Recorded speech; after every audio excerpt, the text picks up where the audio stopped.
Now, the debate on the need for state policing is gaining momentum with the recent realities of insecurity in the country.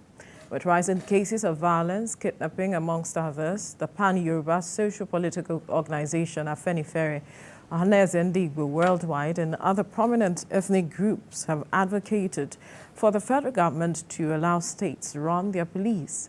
Currently, the Nigeria Police Force operates a centralized system which is backed by the 1999 Constitution. The ethnic groups further say state policing would allow insecurity to be targeted at its root in each state. But joining us via Zoom from the UK is UK-based security expert Femi Aratokunle. Good morning. Thank you for joining us on TVC Breakfast. Good morning for having me.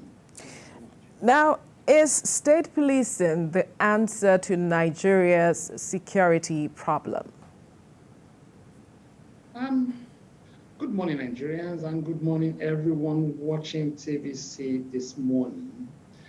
The situation is a very tough one, and if I may say, state policing could be the answer, but at the present moment, state policing shouldn't be on board as a basic topic. Why so? We should tackle first.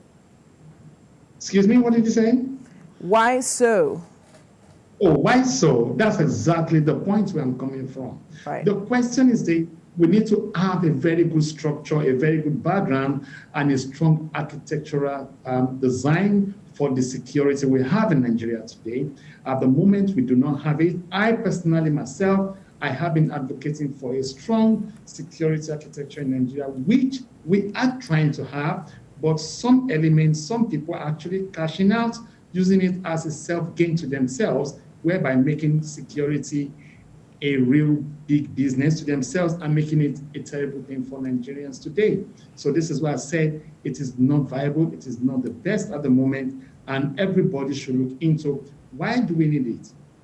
When you say strong security architecture, I'd like to understand better what you mean.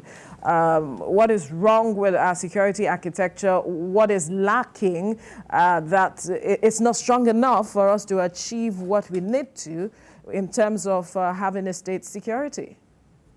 If I may come into that, thank you so much for this very question. Let me put it to you this way. Government should understand what is called wastage and what is called the future planning of good security investment in Nigeria. At the moment, we don't have it. So this is one of the key problems where I say we do not have it, except until we start reinvesting back into our Nigerian police force in the right way.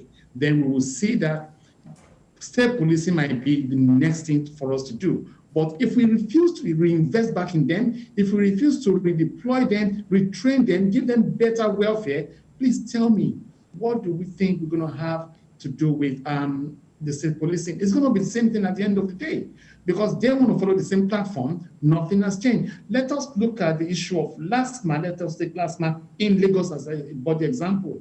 We have the VIO, we have last month, we have many more like that. What do you think has become of them? What do you think has become of Amotekun today in Nigeria? What do you think has become of Arewa,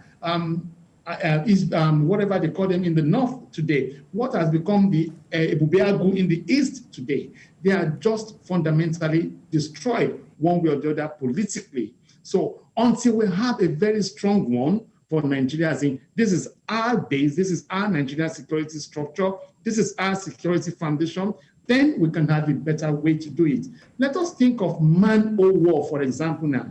We have them, we can equally make them to be part of the system, but we relegated them, we neglected them. Let us look at Peace Corps today. We neglected them, we relegated them. Rather, we have the civil defense, which is fine, nothing bad at all. But have we really empowered them? So we have the two different arms there, the police and the civil defense. What have we been able to do with them? Let's leave this as one angle. Let us look at the issue of the security budget given to Nigerians as far back as 1999.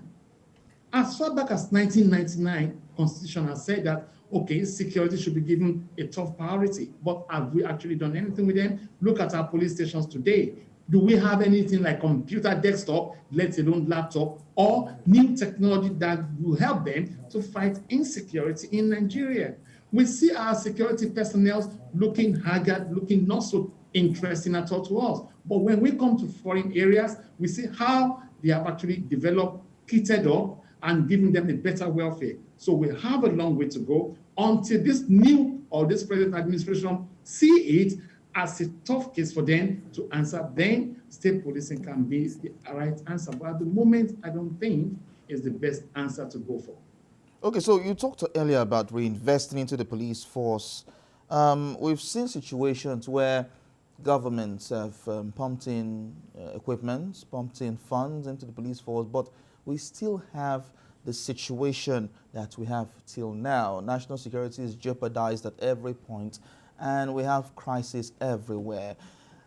How do you think that this will help the force?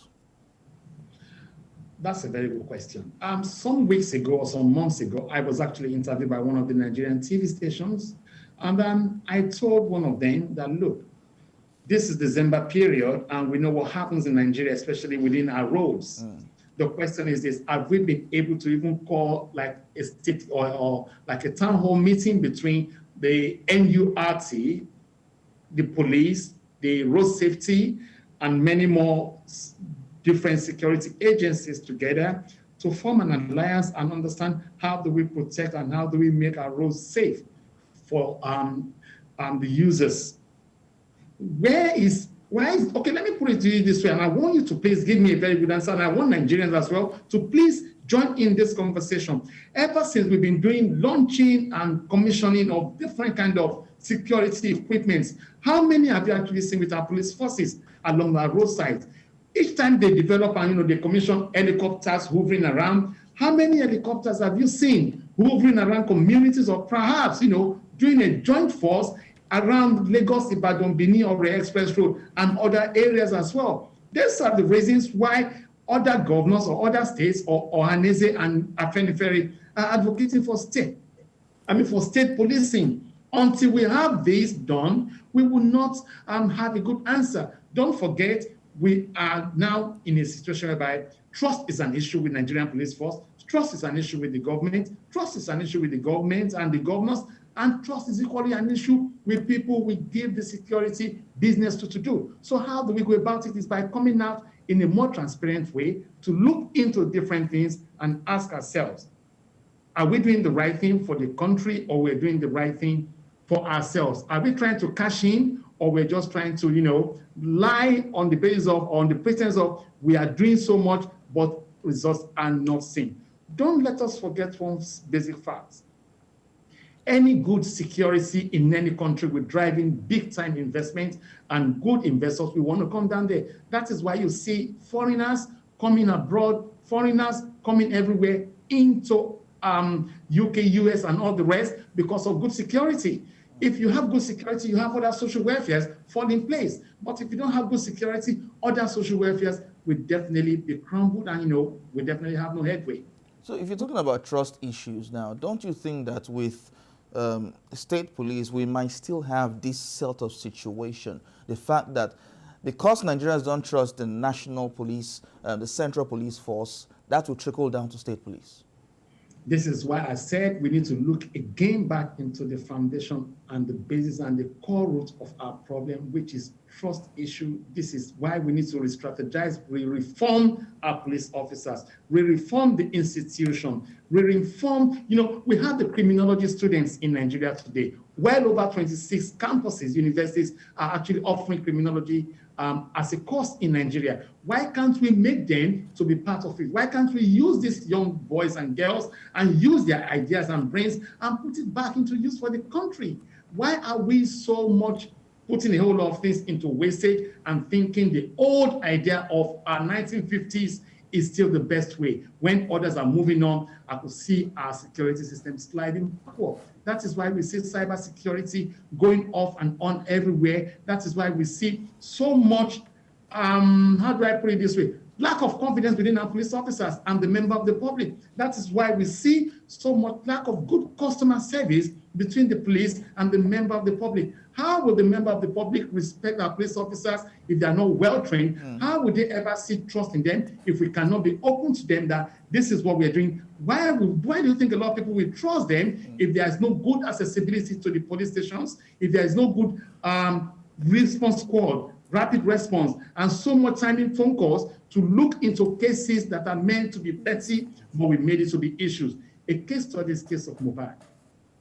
It has been handled so poorly, and we can see a lot of people laughing at us because we do not have the right and the right equipment in place to tackle so many things. Our social welfare is poor within the police, so everything they do might probably not be a good result. That is why I said to you, and I'll keep saying it, until we reform back our Nigerian police force, state policing will be a thing of story and it will never go anywhere at all. Perhaps, or rather, it will just be a maze of, some other people making money out of it and nothing comes out of it at the end of the day. Right. Let's look at this statement that the Inspector General of Police made. He said he inherited a battered police force and that is grossly inadequate and that the welfare is nothing to write home about. And he also went to talk about the matter of funding not being inadequate, and that it is also critical to addressing whatever they need to do as a police force. And this brings the question of our sincerity towards and our commitment towards addressing this matter of insecurity. If we know that these people are critical to we having the kind of security we need in the country, how is it that we are at this point having a battered police force that is inadequately funded? You see, let me make something clear to Nigerians as a whole. Each time we see any new administration coming, they want to blame the past administration. But do not forget, the present IG, and I repeat it, the present IG is no stranger to the Nigerian police force. He grew up from the lowest rank to where he is today. So saying that, XYZ is responsible for this and that shouldn't be a very good statement. Rather, what we should be talking about is auditing what we have in the past and looking into what do we think is necessary for Nigerian Are you saying we shouldn't have painted a picture of what the true situation is? I'm not saying don't paint, but are you telling me it's not part of them before, or what is the situation in Nigeria today? He wasn't at the helm of affairs.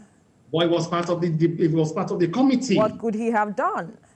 He could have done a whole lot better when he was in his own department. The question is, what did he do when he was in his own department? Everybody should check themselves. This is where the transparency now comes in. I'm not trying to probably say he's not a good guy or he's a bad guy, but what I'm saying is this: do not let us start apportioning blames. Let us look at the whole thing and look into, you know what, we are wrong, let us start from a clean slate. That should be the best way to go about it. But isn't this statement necessary to put pressure on government to do what is needed at this point to addressing the inadequacies in the police force so they can address the challenges we have as a nation, security-wise? This is one thing they have actually been talking about as far back as God knows when.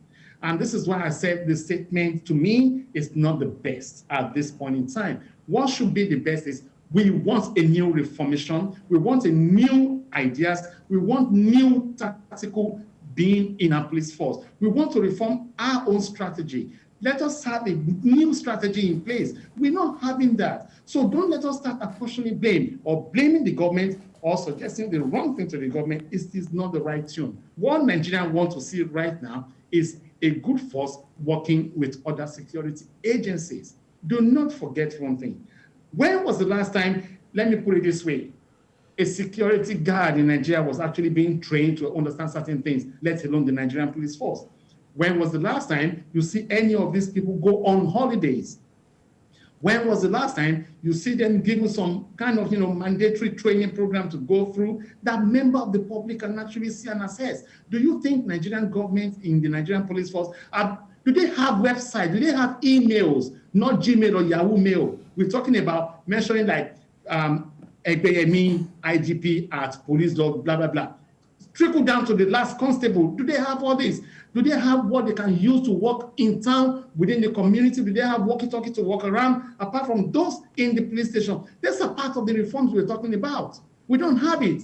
Somebody can commit a crime in Lagos State and start living in Kano State and still committing crime. What about the database talking about in terms of fingerprinting and criminal analysis? We do not have all this. These are the things we need to put in place. But do we have all this in place? We don't have it. So when we start apportioning blames, we don't need that. What we do need is an idea to bring about training, an idea to bring about good welfare, and the idea to bring about good understanding how to live with the community and making the community to trust us. We are part of the police.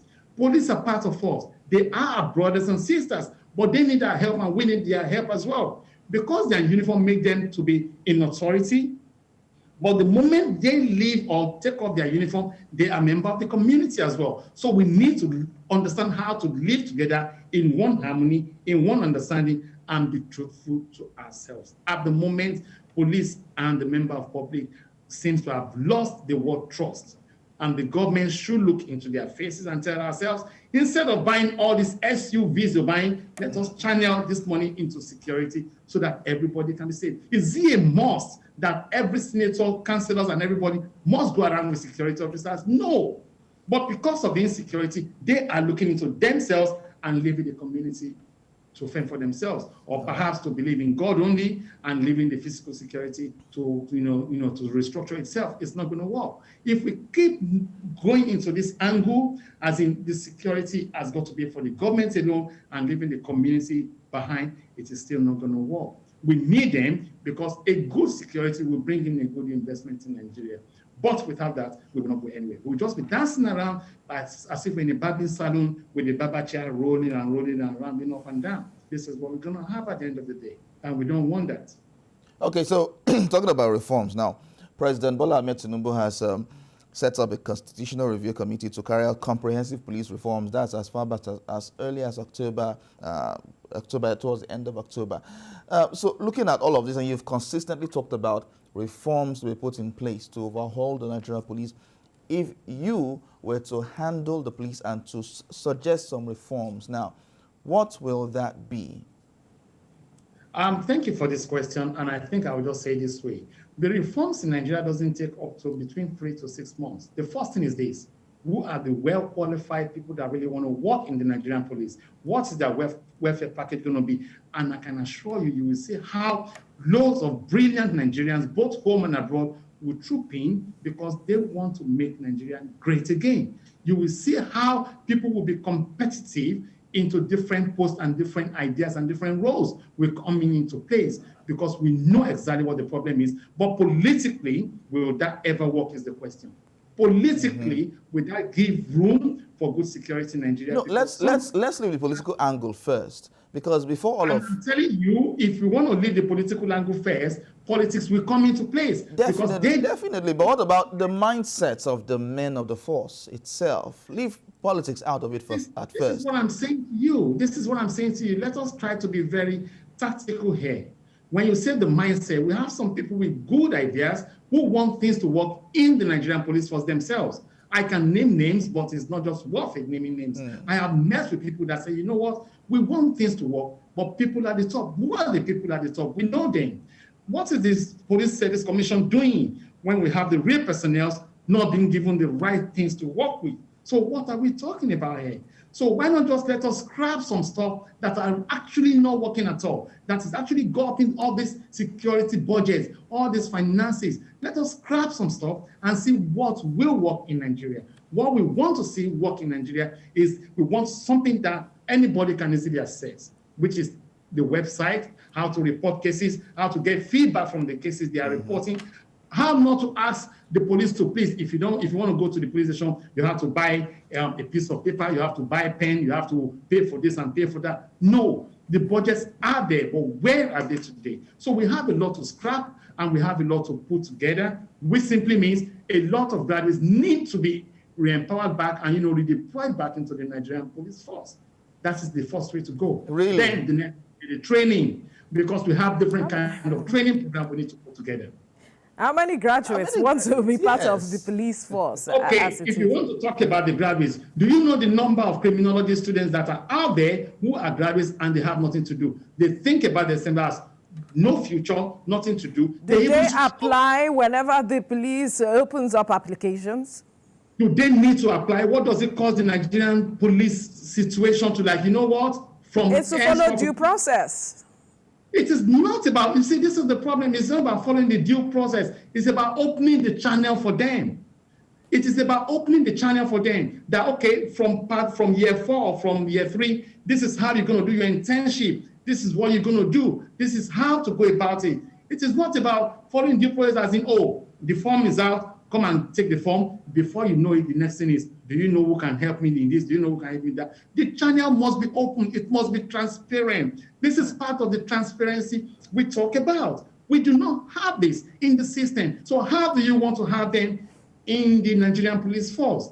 A lot of them are, database analysis, cyber security personnel, different ideas, brilliant boys and girls are all there, but they are just damn idle doing nothing. That, okay, you know what?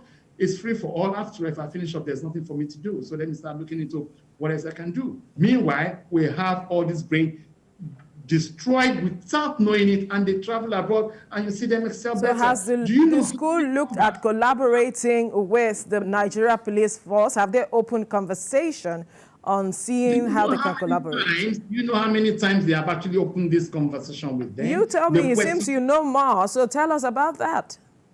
Of course, yes, I do know more because I have a lot of these criminology students. All they cry about is this: they find it very difficult to access the police. They find it very difficult to have entry into understanding what the police system is all about, or the policing system is all about.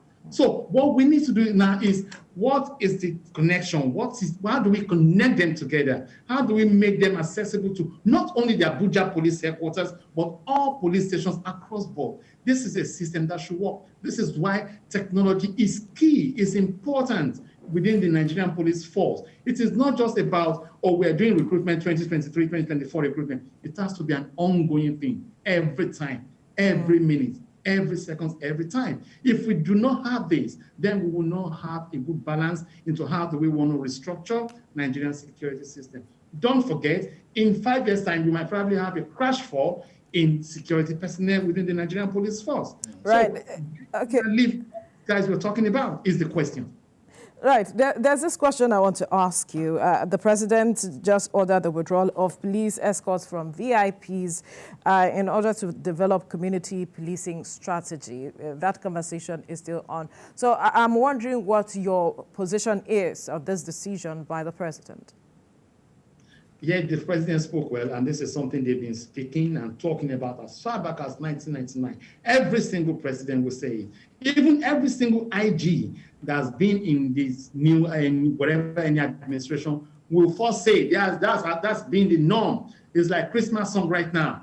My name is AXYZ. I want to, make sure that all officers securing VIPs must withdraw back to the station. That's a blatant lie. We all know this. It's just a mere speech, talk, just like, okay, you know what? Let us reform, but it's not done. However, Veronica, do not forget, I'm a close protection officer myself, and I've been training loads of Nigerian security personnel in VIP protection and all the rest. The first thing they do complain about is this: when they finish up, how do they get the job? Because the police with their AK-47s are taking up the job they are not meant to be taking. So who is withdrawing who is the question here. Is it just mere talk, or because we lack manpower? Shouldn't we give the government the benefit of the doubt that this time around could be different? Things could be different? Veronica, yes. Today is Thursday, and the time in Nigeria is 8:49. The time in UK is 7:49. I will quote you on this. Perhaps if we're going to have the same discussion next year, and I'm going to prove you so wrong. Because so many times it has happened, and again, you're saying that, oh, why can't we just trust him? Yes, I want to trust everybody. I want to believe people are saying the truth. but let us see the practicality of the truth they're talking about. This is the question we're saying to you now today. This is the question Nigerians are asking. We're not saying no administration is good or bad, but prove your worth. It is not about politics this time around. It's about your own personality. It's about your own ideas and views and your manifesto you campaigned about. You campaigned, you're going to secure the territory of Nigeria. You're going to secure lives and property. Then let us see you do it. It has to come with reforms. It has to come with new ideas. That is why we say, yes, this administration is good for us or it's not good for us. Okay. So how would you rate, excuse me, the Southeast and other parts of the country have raised up their own internal security, not necessarily calling it community policing, but also like we have the Amotekun and the Ubeagu. Now, do you think this has helped forestall crisis in the regions where they are operating? Absolutely, yes. Some states, I can tell you for a fact, some states, you might probably see them not really declaring it as state police or whatsoever we call it today. Some states have actually adopted a style whereby they use their own local ideas to like, okay, let us form this, like Amotekun you just mentioned. In Niger State, they have theirs as well. In fact, in Niger State, some of them are actually carrying AK-47s. In Kebbi State, the same thing. So let us look at the North. No one is actually talking so much about it, because a lot of them, they have all this state policing and it's actually working for them. In some places, it might not really work for them, but in some places, it's really working. Do you want to tell me that in Lagos State, we don't have more than state police? We have more than state police men and women walking around. Not really Nigerian police force, but different security sectors being developed, being brought together under security, I've forgotten what it's called. And it's actually working. But the question is this, if you want to spell it Neighborhood Watch. Neighborhood Watch is there, the vigilantes are there, and we have so many like that. The man o' war are even more relevant in Lagos and some places. Man o' war. Man o' war, yes. You remember Man o' war that happened, that I think they started as far back as 1951. Up to now, they are still relevant. But why do we find it very difficult to let us empower these people? They might probably be one of the key ideas to solving the problem in Nigeria today. We're not looking at all this. Okay. If we want to look at a certain period of things, then let us look at it better and make it work. I'm not saying the administration of Bola Ahmed Tinubu will not work, but it's got to expand ideas and welcome new ideas so that the administration can be a good one and a better one for the country. I just want to know, this matter of trust is the big elephant in the room, how we can begin to build that between the people and the police and the police and the people as well. The only way to build this trust has got to come from good security customer service. The only way to build this trust is how to build what you call a better security feedback to the member of the public. The only way to build this trust is what you call security patrol without fear. When we say security patrol without fear, not when you see a police van or a police truck come to your neighborhood, the next thing is they want to make arrest. It might probably just be coming around just to talk to you about, is everything okay here? What do you need? What do you think we need to do better? How can we help better in this area? What's the best time you think we can always come around to come and talk to elders around all this community and neighborhood? So what we do need is a friendly security atmosphere. If we have a friendly security atmosphere, that simply means the member of the public can tell us exactly what the police men and women can do, or the police institution can do to help tackle criminal activities within the neighborhood. Because most of these criminal activities are being carried out from communities and neighborhoods. So if we have this distrust amongst ourselves, if we do not trust ourselves, if you can't keep company, if there's no confidentiality in whatever I'm talking to you and you make good use of it, then there will never be any trust between the member of the public and the police. What they need to have first is what you call the security customer service, which is completely different from normal banking customer service Femi, or normal public. We have to leave this conversation here now. I know you can go on and on about this because you're passionate about matters of security. Well, we must thank you, security expert Femi Aratokunwale, joined us from the UK. Thank you for your time. Thank you so much for having me. Right.